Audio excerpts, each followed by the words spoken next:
नमस्कार। आज मैं आपके लिए एक वीडियो लेके आई हूँ और इस वीडियो में एक महत्वपूर्ण जानकारी दे रही हूँ।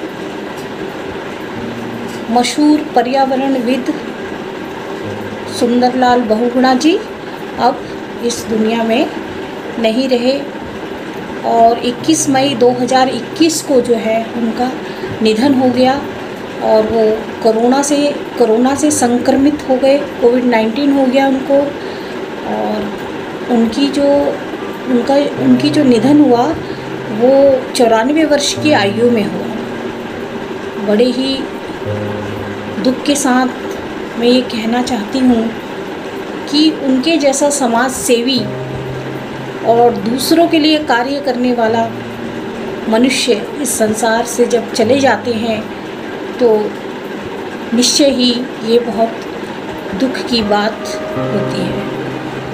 वो चाहे तो अपना जीवन बहुत ही अच्छे और बहुत ही अपने सुख सुविधाओं के अनुसार जी सकते थे, परंतु उन्होंने अपना जीवन जो है ग्रामीण जगत में रहे और ग्रामीण लोगों की समस्याओं को सुलझाने में उन्होंने अपना पूरा के पूरा जीवन उन्होंने अपने समाज सेवा के लिए समर्पित कर दिया।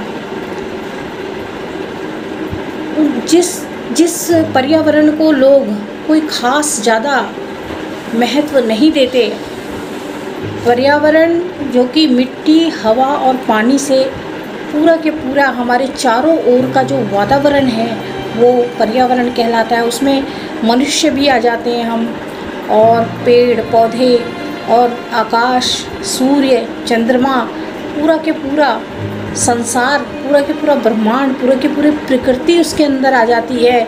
और इस चीज़ को आज की डेट में कोई ज़्यादा खास लोग ध्यान नहीं देते। केवल और केवल पैसे के पीछे लोग अपना सब कुछ दांव पे लगा देते हैं। झूठ सच बोलकर सिर्फ एकमात्र उद्देश्य उनका पैसा कमाना रहता है। तो ऐसे महान व्यक्तियों से हमें एक सीख लेनी भी चाहिए और उनसे वो हमारे लिए प्रेरणा के स्रोत भी होने चाहिए। तो मैं एक ही चीज़ कहूँगी, उन्होंने अपने लिए न सोचकर केवल समाज के लिए सोचा और एक महान कार्य में वो लग गए। उन्होंने चिपको आंदोलन शुरू किया और उन्होंने एक नारा भी दिया। नारा था, क्या है जंगल, क्या है जंगल के उपहार, क्या है जंगल के उपहार, मिट्टी, पानी और बयार। ऐसा उन्होंने एक हमको जो है चिपको आंदोलन में बोला। 9 जनवरी 1927 को उत्तराखंड के टिहरी गढ़वाल क्षेत्र में आता है। एक है कुमाऊं मंडल, उत्तराखंड में टिहरी जो है गढ़वाल मंडल में आता है और कुमाऊं मंडल अलग है, गढ़वाल मंडल अलग है। और कुमाऊं की जो भाषा है कुमाऊनी और गढ़वाल की भाषा गढ़वाली कहलाती है। तो वहाँ जो है इनका जन्म हुआ और ये टिहरी में जन्मे बहुगुणा के पिता, उनके पिता जो थे उनका नाम अंबादत्त बहुगुणा टिहरी के जो है रियासत में एक वन अधिकारी थे। तो 13 साल की उम्र से उन्होंने जो है सुंदरलाल बहुगुणा जी ने समाज के लिए कार्य करना प्रारंभ कर दिया था। 13 साल बहुत छोटी उम्र होती है और वह 13 साल की उम्र में आज़ादी के आंदोलन में भी कूद गए। अब हाई स्कूल में पढ़ते हुए उन्होंने टिहरी राजशाही के जुल्म और सितम को उजागर किया। जो भी वहाँ पे समस्याएं थी, जो भी जुल्म हो रहे थे वहाँ पर, उन्होंने उसको निडरता के साथ सबके सामने बोल दिया और जिससे कि उनको 6 महीने की जेल की सज़ा भी हुई। और उन्होंने गरीब, मजदूर, दलितों के लिए मंदिर में प्रवेश का अधिकार भी दिलाया। 1956 में विवाह के बाद अपनी पत्नी का कहना मानते हुए उन्होंने ग्रामीण लोगों की समस्याओं को नज़दीकी से समझने के उद्देश्य में वो वापस जो है अपने गांव लौट आए। सिलियारा के एक आश्रम बनाकर उसमें रहने लगे। 1971 में शराब की दुकानों को खोलने से और रोकने के लिए बहुगुणा जी ने 16 दिन तक अनशन किया। हम एक दिन बिना खाए पिए नहीं रह सकते, और उन्होंने 16 दिन तक अनशन किया समाज के लिए कि भाई शराब की दुकानें जो हैं नहीं खुलनी चाहिए।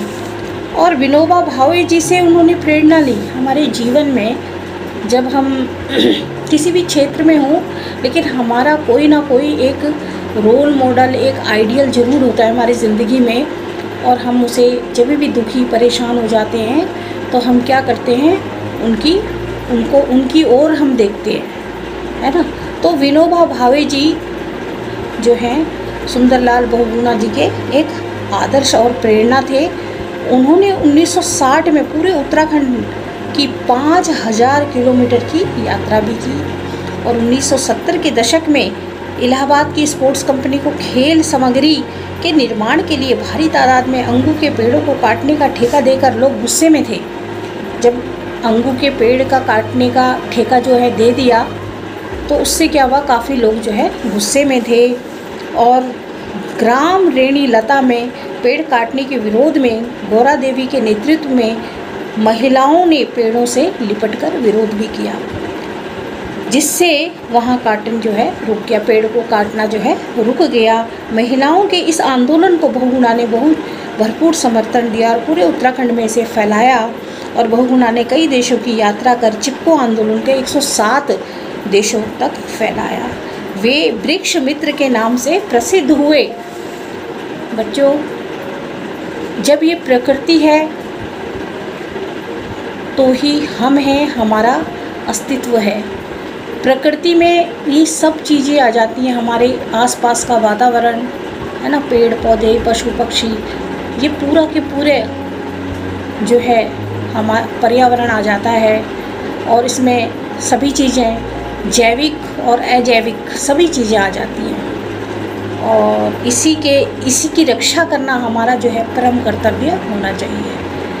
आज हवा, पानी, मिट्टी को लोग खास महत्व नहीं देते, केवल और केवल एक उद्देश्य के लिए वो चलते जा रहे हैं कि झूठ सच बोलकर कैसे भी पैसा कमा लिया जाए। लेकिन जो हमारी आंतरिक खुशी होती है वो हमें पैसे से नहीं मिलती, वह केवल हमारे अच्छे कार्यों से, समाज सेवा से हमें प्राप्त होती है। और गांधी जी ने बहुगुणा जी की तारीफ़ भी की थी, और उन्हें वो शब्द भी कहे कि तुम हिमालय में रहते हो और हिमालय की तरह ही विशाल काम कर रहे हो, जीवन में इसी रास्ते पर आगे बढ़ते रहो, ऐसा उन्होंने बहुगुणा जी को कहा था। तो भगवान उनकी आत्मा को शांति दे। इसी के साथ मैं सरस्वती दत्त अपने शब्दों को विराम देती हूँ। जय हिंद, जय भारत।